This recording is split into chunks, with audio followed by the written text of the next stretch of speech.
بسم اللہ الرحمن الرحیم۔ السلام علیکم ورحمۃ اللہ وبرکاتہ۔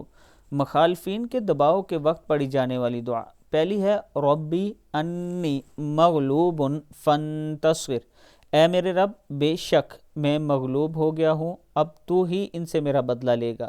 یہ دعا حضرت نوح علیہ السلام نے اس وقت پڑھی جب مخالفین ان کی دعوت قبول نہیں کر رہے تھے اور انہیں نقصان پہنچانے پر تل گئے تھے، دھمکیاں دے رہے تھے، انہیں برا بھلا کہہ رہے تھے، تو اللہ تعالیٰ نے ان کی یہ دعا قبول کی اور سخت بارش ہوئی اور پھر ان پر عذاب مسلط ہوا طوفان کی صورت میں۔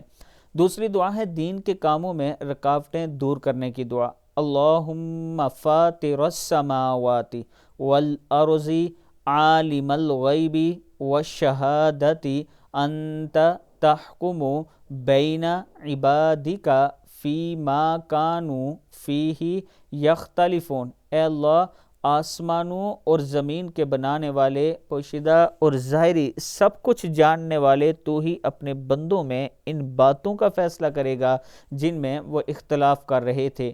یہ دعا اللہ تعالیٰ نے رسول اللہ صلی اللہ علیہ وآلہ وسلم کو ایسے موقع پر پڑھنے کے لیے سکھائی جب لوگ حق بات نہ سنیں اور نہ حق جھگڑا کریں۔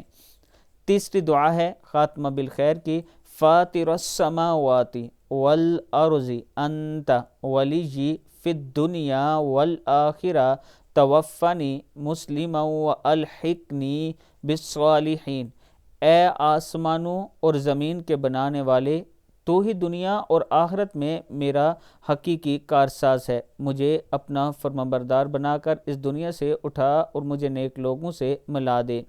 یہ دعا حضرت یوسف علیہ السلام نے کی جسے اللہ تعالیٰ نے قبول فرمایا۔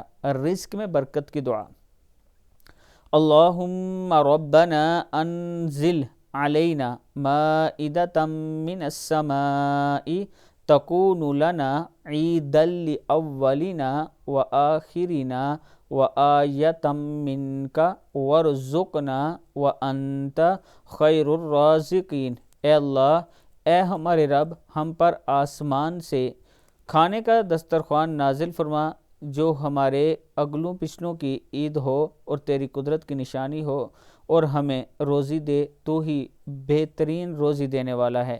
یہ دعا حضرت عیسیٰ علیہ السلام نے رزق کی برکت کے لیے عاجزی اور انکساری کے ساتھ مانگی اور اللہ تعالیٰ نے قبول فرمائی۔ اللہ تعالیٰ ہم سب پر بھی اپنا کرم فرمائے۔ ویڈیو کو آپ دوستوں نے آگے ضرور شیئر کرنا ہے، اور اگر کسی دوست نے ابھی تک ہمارے چینل کو سبسکرائب نہیں کیا تو ضرور کر لیں تاکہ ڈیلی آپ تک اچھی ویڈیو پہنچ سکیں۔ السلام علیکم ورحمۃ اللہ وبرکاتہ۔